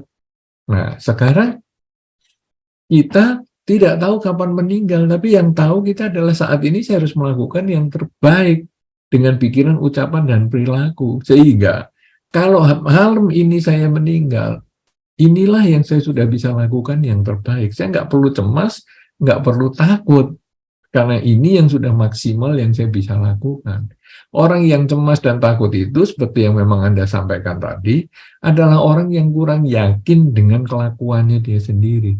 Kalau memang kurang yakin, kenapa dia tidak mulai meyakinkan untuk meningkatkan kualitas diri dia, meningkatkan kebaikan dengan pikiran, ucapan, dan perilaku, sehingga mati nanti malam pun saya siap. Nah, itu kalau disampaikan dengan kalimat yang lebih sederhana adalah berbuat baiklah seolah-olah malam ini akan meninggal. Cegahlah berbuat jahat seolah-olah hidupmu masih lama. Jadi ketika pikiran kita ini pengen berbuat jahat, kita tunda selama-lamanya. Besok sajalah kalau mau jahat, besok sajalah. Nah, kalau besok sudah ketemu lagi, besok lagi lah, besok lagi, ditunda, supaya pikiran jahat itu tidak kita lakukan. Tapi kalau ada pikiran baik, lakukan segera atau ucapkan segera. Karena mungkin nanti malam kita tidak sempat mengucapkan karena kematian sudah datang. Nah, dengan cara seperti itu, maka kita bisa menyongsong masa depan itu dengan lebih tenang, lebih bisa siap mental tanpa harus merasa cemas, takut. Karena masa depan aku nggak tahu loh gimana. Kalau nggak tahu pokoknya modalnya adalah perbuatan baik. Di dalam Dhamma dulu juga pernah disampaikan. Ada orang bertanya kepada Sang Buddha, surga dan neraka itu ada nggak? Sang Buddha hanya menjawab, kalau kamu banyak berbuat baik, kalau ada surga maka kamu akan punya kesempatan melahir di alam surga. Kalau ada neraka, kamu karena banyak perbuatan baik, kamu tidak punya kesempatan untuk terlahir di alam menderita. Nah, tapi kalau kamu berbuat jahat, ada alam surga, kamu tidak punya kesempatan untuk terlahir di alam bahagia. Kalau ada alam neraka, kamu berkesempatan besar terlahir di alam menderita. Jadi, kuncinya hidup itu, kalau Anda sudah cemas, ya Anda harus mengisi hidup ini dengan banyak berbuat baik, lewat pikiran, ucapan, dan perilaku, supaya kematian datang malam ini pun saya siap menghadapinya. Loh, kalau masa depan itu ada kesulitan dan lain-lain karena perbuatan baik yang saya miliki saat ini dan saya selalu lakukan, maka kesulitan pun selalu ada jalan keluar karena saya mempunyai timbunan kebajikan yang melindungi saya. Karena karma itu akan melindungi si pelaku. Kejahatan ataupun penderitaan di masa depan akan bisa terhindarkan kalau kita banyak berbuat baik. kebajikan, kebahagiaan di masa depan akan bisa kita raih ketika kita banyak melakukan kebajikan juga. Jadi, banyak berbuat baik setiap saat untuk memperbaiki masa lalu yang sudah tidak baik, atau meningkatkan masa lalu yang sudah baik, membangun masa depan yang mencemaskan menjadi lebih baik, yang membahagiakan menjadi tambah bahagia. Begitu. Ya, baik. Terima kasih Bante atas jawabannya. Mungkin kita beralih ke pertanyaan lewat YouTube. Mungkin Yogi bisa. Ya, Bante, ini ada pertanyaan dari YouTube. Pertanyaannya dari Desi Widya di Pekalongan. Pertanyaannya, Bante, Dhamma itu kan ada level-levelnya. Apakah kalau dijalankan dengan sungguh-sungguh, itu pasti selalu naik level? Terima kasih, Bante. Iya, Dhamma itu memang ada level-levelnya. Kalau Anda sungguh-sungguh, ya bisa naik. Tetapi sungguh-sungguh itu apakah juga di banyak kehidupan? Karena sekarang, seandainya di satu kehidupan kita tidak selesai, kan kita lanjut di kehidupan berikutnya. Nah, di kehidupan berikutnya, seandainya kita juga masih terlahir sebagai manusia, apakah saya juga bersemangat seperti kehidupan sebelumnya? Karena ketamaan, kebencian, dan kegelapan batin yang kita miliki, itu kadang pengaruhnya cukup besar untuk kita menambah kebajikan, mengembangkan kerelaan, kemoralan, dan konsentrasi. Contoh yang gampang aja supaya kita nggak berbicara kehidupan mendatang yang ruwet ya, yang sulit dibuktikan ataupun sulit kita mengerti dengan baik. Di kehidupan ini sajalah. Anda jalankan misalnya kerelaan, kemoralan, dan konsentrasi. Sebetulnya yang paling gampang dilihat adalah menjalankan kesadaran setiap saat. Kita sudah tahu manfaatnya meditasi. Tapi kadang-kadang kita bisa males loh menjalankan meditasi. Waduh semangat nih, ayo semangat meditasi. Ya di awal-awal semangat, 1 bulan awal semangat. Tapi endingnya ada kok capek ya, kok males ya. Terus ada alasan yang macam-macam. Itu baru dari satu kehidupan aja kita sudah timbul tenggelam. Kenapa timbul tenggelam? Karena ketamaan, kebencian, dan kegelapan batin kita itu masih cukup tebal. Tapi kalau kita mulai berkurang, salah satu tingkatnya adalah kita mencapai sotapanna, tingkat kesucian awal, maka ketika kita mencapai sotapanna, pasti akan selalu naik. Tidak akan pernah menurun. Tetapi sebelum mencapai sotapanna, kita masih bisa naik dan turun. Di kehidupan ini bisa naik dan turun, di kehidupan mendatang juga sama. Di kehidupan ini karena kondisinya, lingkungan dan lain sebagainya, kita juga bisa naik turun. Dulunya semangat dengan agama Buddha, wah saya pokoknya kerelaan, kemurahan, dan konsentrasi. Terus hidup kita mengalami ada sedikit masalah, misalnya tadi ada resesi misalnya, atau ada kemarin COVID misalnya. Waduh, saya sudah banyak berbuat baik, kenapa ya saya kok sering sakit, kenapa ya keluarga saya kok banyak yang meninggal kena COVID dan lain sebagainya. Itu mulai menurun keyakinan kita.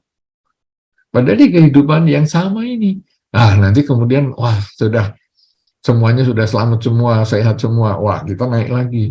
Nanti ada kesulitan apa? Bisa turun lagi, demikian seterusnya. Jadi, kalau sekarang kita jalankan dengan sungguh-sungguh, apakah pasti naik? Belum tentu. Tergantung kondisinya, bisa naik, bisa turun.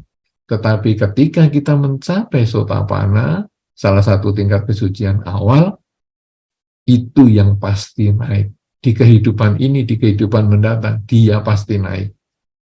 Ya, karena orang yang mencapai tingkat sotapanna di dalam Dhamma disebut sebagai seka pugala, orang yang sudah belajar, yang dia pasti akan naik. Tetapi sebelum mencapai sotapanna, dia adalah aseka pugala, orang yang belum belajar, yang masih harus berjuang terus-terusan, bisa naik, bisa turun, bisa naik, bisa turun. Nggak karu-karuan, seperti jet coaster juga. Bisa naiknya cepat, turunnya cepat, nggak karu-karuan juga. Ya, tidak bisa ada jaminan sebelum mencapai Sotapanna. Ya. Begitu. Baik Bante, terima kasih untuk Desi, semoga jawabannya bermanfaat.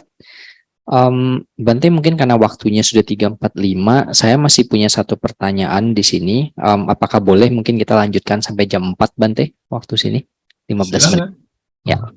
Saya lanjutkan di pertanyaan di YouTube, dan mungkin untuk teman-teman yang di Dhamma Hall, ayo jangan malu-malu, 15 menit terakhir kesempatan untuk tanya secara langsung. Ya. Ini pertanyaan yang saya bacakan dari YouTube, ini dari Patricia Shaw, orangnya di Singapura. Pertanyaannya berbunyi demikian, Namo Buddhaya Bante, bagaimana kita menghadapi orang yang salah mengartikan perkataan atau perhatian yang kita berikan? Contohnya, saya pernah bertanya kepada teman, apakah sudah makan siang? Tapi temannya malah marah dan memberi jawaban yang justru menyakiti. Apakah saya menciptakan karma buruk karena telah membuat dia marah? Baik, pertanyaan yang sangat bagus. Kita perlu tahu bahwa karma itu adalah niat. Jadi, Anda ketika memberikan perhatian, ya, dengan perkataan maupun perbuatan, niatnya awal apa? Kalau itu niatnya baik, orang lain menanggapi itu urusan orang itu, bukan urusan kita. Dia menanggapi secara emosi sampai dia bikin karma buruk, itu sebetulnya dia sendiri yang membuat. Karena ingat tadi, kemarahan itu, kalau tadi di dalam pertanyaan yang sebelumnya tadi kan ada bahwa tentang marah itu, apakah itu anak kecil yang marah ataukah orang tua yang amnesia ataupun demensia tadi yang marah. Itu kan intinya, atau kita juga marah. Intinya adalah ketidakmampuan kita menerima kenyataan bahwa berbeda dengan yang kita pikirkan. Kenyataan tidak sama dengan yang kita pikirkan. Itu intinya kemarahan. Jadi, kemarahan itu adalah milik pribadinya orang itu. Sekarang ada orang memancing kita marah, misalnya memaki kita. Kalau kita ini bisa menyesuaikan pikiran kita ini dengan kenyataan, memang dia orang nggak beres, memaki kita, ya biarin aja lah. Nah, karena kita bisa menyesuaikan keinginan dengan kenyataan, kita nggak marah. Tapi kalau keinginan kita ini tidak bisa kita sesuaikan dengan kenyataan, loh, kamu kok memarahi saya? Kamu kan levelnya saja belum seperti saya, kok bisa memarahi saya? Nah, kita mulai main ini pikiran kita sendiri, itu kemarahan datang. Nah, jadi sekarang kembali, sekarang ini dari orang yang lain, yaitu saya punya niat yang baik, ngejak ngomong dia, saya memberikan perhatian kepada dia, kok dia marah? Nah, kalau kita memang niatnya baik, maka itu kita tetap karma baik. Dia marah, itu adalah karma buruknya dia. Kita dimarahi, kita memetik buah karma buruk, tapi saya tidak menanam karma buruk. Nah, sekarang misalnya saya ngajak makan nih, saya hanya ngomong, ayo makan. Nah, saya pikirannya positif, saya makan. Nah, kalau perlu malah saya traktir. Nah, ini saya pikirannya positif. Saya memang mau ngajak dia makan dan mau biayai dia makan. Tapi dia marah. Dikiranya kalau bukan kamu, saya tidak bisa makan. Kalau tidak ada kamu, saya tidak bisa makan. Loh, kok marah? Kok ngegas? Nah, siapa yang bikin itu? Dia sendiri. Dia merasa terhina, dia sendiri. Karena mungkin dia berpikir, aku pas nggak punya uang, aku mau hutang sama dia. Loh, kok diajak makan? Wah, Dia tahu kalau saya tidak punya uang, wah menghina dia terusan, terus dikiranya, itu kan dia sendiri yang kreasi pikirannya sendiri, bukan kita. Kita malah nggak ngurusi dia punya uang atau enggak. Saya punya niat baik nih hari ini, kebetulan saya mau pelimpahan jasa untuk orang tua saya, maka saya kemudian mau ngajak dia makan atas nama orang tua saya, dalam batin saya seperti itu. Nah, jadi saya tetap punya niat baik, dan itulah karma baik. Karena itu kalau tadi pertanyaannya, salah mengartikan perhatian dan perkataan, ya itu salahnya dia, bukan salah kita. Selama kita nggak mancing-mancing ya, jadi niat kita adalah baik. Jangan kita juga pakai kata-kata bercabang yang membuat orang membingungkan. Ya, kadang-kadang kan kita ini juga mancing. Misalnya, kira-kira kamu punya uang nggak? Kalau nggak punya, bagaimana kalau aku traktir? Kalau mau naktir ya naktir aja, nggak usah ngurusi orang punya uang atau enggak. Nah, itu nanti pancingan itu membuat dia marah, karena padahal kita hanya iseng aja. Punya uang nggak, ngomong. Kayaknya saya lihat mukamu pucat-pucat gini, kayaknya nggak punya uang nih. Gimana kalau aku traktir? Wah, langsung dia emosi. Pas hari itu benar-benar dia nggak punya uang. Dia baru stres nggak punya uang. Dipikirnya kita ngeprank dia atau ngerjain dia. Ya dia marah lah. Ya terus maaf ya, saya cuma bercanda ya, bercandanya kelewatan itu. Nah sekarang bagaimana ini? Ya, ini kebijaksanaan umum yang harus kita gunakan. Jadi kita ya jangan ngawur-ngawur kalau ngomong, karena itu bisa menyinggung perasaan orang. Tapi kalau kita, ya makan, aku traktir nih siang ini, dia marah, itu urusannya dia. Jadi kita netral sih, nggak ada masalah apa-apa, nggak mancing-mancing orang juga. Begitu. Jadi kita tidak salah, orang lain yang menyalahartikan, dan itu sering sekali terjadi di masyarakat. Kadang-kadang kita hanya senyum aja, kita senyum sama orang, orang itu langsung marah. Ngapain kamu senyum-senyum? Loh, kok jadi emosi? Ya sudah, dia tidak mau disenyumi, ya kita, oh ya maaf lah, terus kita pergi gitu aja. Jadi santai aja kalau memang dia tidak mau menerima niat baik kita, tidak apa-apa. Ya, itu sering sekali gitu. Ya, baik Bante, terima kasih. Ya, mungkin pertanyaan selanjutnya ada dari Damahol. Ya. Selamat siang Bante. Nama saya Leo dari Singapura. Saya mau tanya lagi. Kalau misalnya seseorang misalnya bunuh diri gitu Bante. Terus kalau dia bunuh diri, tapi mungkin dikarenakan ada situasi dengan orang lain yang mungkin karena itu dia jadi bunuh diri. Apakah orang lainnya itu juga ikut ada karma buruk berkontribusi karena bunuh dirinya orang tersebut?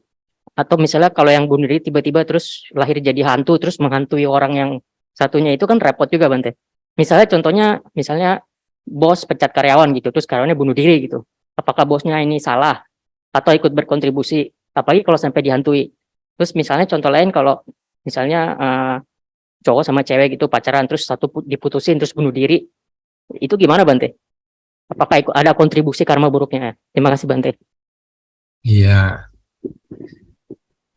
sebetulnya ya, ketika si orang yang mau bunuh diri itu tidak ngomong apa-apa, tahu-tahu pulang bunuh diri, entah itu karyawan PHK, entah itu putus cinta, sebetulnya bos ataupun pacarnya itu tidak ada kontribusinya sama sekali. Itu bunuh diri adalah ketidakmampuan dia menerima kenyataan tadi, kemarahan yang luar biasa, ketidakmampuan dia menerima kenyataan yang berbeda dengan pikirannya. Tetapi kalau bunuh dirinya itu pakai ngancam duluan, nah ini beda. Kamu saya PHK, aduh jangan di PHK dong, ini saya bunuh diri, silakan bunuh diri. Ini kata-kata silakan, ini ada kontribusinya. Jangan putus cinta dong, nanti aku bunuh diri. Silakan, aku mau lihat kamu kayak bunuh diri sungguhan nggak? Itu ada kontribusinya, karena dia sudah mengumumkan dan kita mendorong. Nah, kalau nggak ada kontribusinya gimana? Saya PHK loh bos, ini kalau sampai saya bunuh diri loh bos, kalau saya sampai di PHK atau saya putus cinta ini pasti saya bunuh diri. Jangan dong, jangan bunuh diri. Kamu pikir baik-baik dulu. Pekerjaan kan bukan di sini saja. kamu kan ini dapat gaji 3 bulan pesangon, sudahlah kamu pikirkan dalam 3 bulan ini, renungkan baik-baik. Siapa tahu nanti ada pekerjaan lain, atau mungkin di sini juga perusahaannya jadi membutuhkan, nanti kamu bisa kerja di sini. Yang putus cinta juga gitu, ya jangan bunuh diri dong.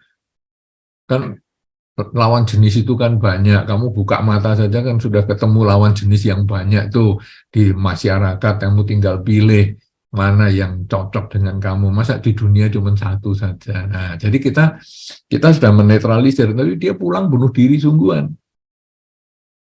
Kita tidak termasuk berkontribusi. Ya, karena dia adalah punya ketidakmampuan menerima kenyataan sendiri. Nah, tapi kalau sekarang orang putus cinta bagaimana? Nah, ini sekarang supaya tidak bunuh diri. Ini kan kadang-kadang ada juga, tapi kalau saya diputus cinta ya saya bunuh diri dong. Jangan. Kalau Anda bunuh diri waktu diputus cinta, berarti Anda membuktikan bahwa Anda tidak berkualitas sehingga dibuang oleh orang itu. Justru Anda buktikan Anda bisa mencari yang lebih hebat daripada orang itu. Sehingga orang itu harus nyesel putus dengan Anda. Demikian pula yang di PHK tadi. Jangan bunuh diri. Justru jadikan kesulitan itu sebagai motivator. Sehingga Anda menjadikan orang itu nyesel mem-PHK Anda. Dalam beberapa kisah sukses, seingat saya itu ada itu cerita-cerita orang yang di PHK, kemudian dia justru bisa membeli perusahaan yang mem-PHK itu. Saya nggak ingat namanya, tapi saya pernah baca itu. Jadi dia malah membuktikan kemampuannya, karena di PHK dia berjuang dengan maksimal menjadi pengusaha sampai dia bisa membeli perusahaan yang dia di PHK dulu. Nah, itu hebat. Jadi bunuh diri itu sebetulnya orang yang pengecut. Dan di dalam Dharma, bunuh diri itu sebetulnya termasuk pelanggaran sila. Sila itu membunuh orang makhluk lain saja tidak sesuai. Ya, termasuk melanggar sila yang pertama, apalagi membunuh dirinya sendiri. Loh, kenapa membunuh diri itu kok melanggar sila, ataupun juga malah bukan merupakan hal yang baik? Karena bunuh diri itu menghilangkan kesempatan seseorang untuk menjadi lebih baik. Karena terlahir sebagai manusia itu sulit. Kemudian mendengar Dhamma juga sulit. Sekarang dia sudah terlahir sebagai manusia, dia bisa mendengar Dhamma, di zaman ada Buddha Dhamma di kehidupan sebagai manusia, tapi dia justru bunuh diri. Ia menghilangkan kesempatan untuk meningkatkan kualitas diri menjadi yang lebih baik. Dan ini sebetulnya termasuk karma buruk. Ya, dan di salah satu sumber yang di luar Dharma disampaikan bahwa ketika seseorang bunuh diri sekali, maka ada potensi dia akan bunuh diri lagi di 500 kehidupan selanjutnya. Makanya dorongan bunuh diri itu sering muncul di setiap orang. Kadang, aduh kok sulit sekali ya ekonomi begini, atau aduh kadang sulit sekali ini saya sakit-sakit nggak sembuh-sembuh, kepengen bunuh diri. Dorongan itu ada. Karena mungkin di kehidupan ini kita sudah melalui sekian ratus kehidupan yang dilewati dengan bunuh diri. Yang ini sekarang kita tahan supaya jangan sampai berlipat lagi. Nanti kalau kita sudah menahan sampai 499, kemudian ini yang ke-500 kita bunuh diri lagi, kan jadi tambah 500 lagi. Lah kapan selesainya? Nah, jadi kita kalau mengalami kesulitan juga jangan bunuh diri. Nah, dan jangan menyalahkan pihak lain. Gara-gara dia, aku bunuh diri. Di dalam Dhamma, kita tidak pernah menyalahkan pihak lain. Karena semua itu kesalahan diri sendiri. Kenapa saya mengambil keputusan ini? Ya diri saya sendiri. Tidak pernah saya mengatakan, kamu sih yang membuat begitu. Satu contoh yang paling gampang. Mari kita meditasi bersama. Nah, sudah meditasi bersama, sebelah kita goyang lagi, apa bunyi sana, bunyi sini, goyang sana, goyang sini sampai berisik sekali. Kemudian kita mengatakan, selesai meditasi, aduh meditasi hari ini nggak enak, kamu sih goyang terus. Bukan, pikiran kita sendiri yang tidak bisa dikendalikan, menyalahkan orang lain. Di dalam Dhamma kita tidak pernah menyalahkan pihak lain. Semua itu adalah karena diri kita sendiri. Karena itu, kalau kita lihat di masyarakat ataupun pengalaman kita, setiap kali kita ada kesulitan ataupun ada kebahagiaan, apakah kita masih menganggap orang lain sebagai penyebab? Ataukah kita sudah menjadikan diri kita ini sebagai penyebab? Suka dan duka adalah karena diri sendiri. Kalau kita sudah melihat semua itu karena diri sendiri, maka kita sudah mulai melangkah kecil di dalam jalan dharma. Tapi kalau kita masih menganggap suka dan duka itu adalah selalu orang lain, dikerjain oleh orang lain, makhluk lain, pihak lain, maka kita harus lebih berjuang supaya kita fokus ke dalam dharma dan menjadikan diri sendiri sebagai pelindung, suka dan duka juga karena diri sendiri. Saya kira demikian sebagai jawaban dari Saudara Leo, supaya bisa memahami bahwa ketika seseorang bunuh diri, bukan orang lain yang disalahkan, tetapi adalah diri sendiri. Terima kasih Bante. Semoga jawaban tersebut mencukupi. Leo. Oke. Baik Bante, pertanyaan dari Leo adalah pertanyaan terakhir untuk hari ini. Mungkin sebelum kita tutup acara atau uraian Dhammadesana dan Q&A, apa Bante ada pesan-pesan terakhir untuk men-summarize yang kita bincangkan hari ini? Baik, pesan-pesan terakhir ini biasanya kalau orang sudah mau berangkat ke alam lain nih. Ya, tapi baguslah bahwa sekarang kita sudah memahami bahwa melaksanakan Dhamma itu tidak sesulit yang kita bayangkan, tetapi membutuhkan perjuangan, kemauan, dan keseriusan, komitmen. Karena kalaupun setelah acara ini mungkin Anda punya semangat untuk melaksanakan Dhamma dengan kerelaan, kemoralan, dan konsentrasi dari berbagai seginya, tapi perlu komitmen dijalani sampai seumur hidup. Nah, kesulitan itu adalah di komitmennya ini. Kesulitannya apa? Kesulitan mengalahkan diri sendiri. Kalau kita sudah bisa mengalahkan diri kita sendiri dengan bertekad, pokoknya saya mulai sekarang sampai selama-lamanya akan menjalankan kerelaan, kemoralan, dan konsentrasi dalam berbagai level semampu saya, maka komitmen Anda itu pegang dengan baik, dan Anda akan melangkah di dalam Dhamma dengan nyaman, ringan, dan bahagia, sampai akhirnya di kehidupan ini berbahagia, di kehidupan-kehidupan mendatang berbahagia, karena orang berbuat baik akan berbahagia di kedua kehidupan. Saya kira demikian, saya kembalikan kepada pembawa acara, semoga bermanfaat untuk semuanya. Terima kasih Bante. Sadhu, sadhu, sadhu.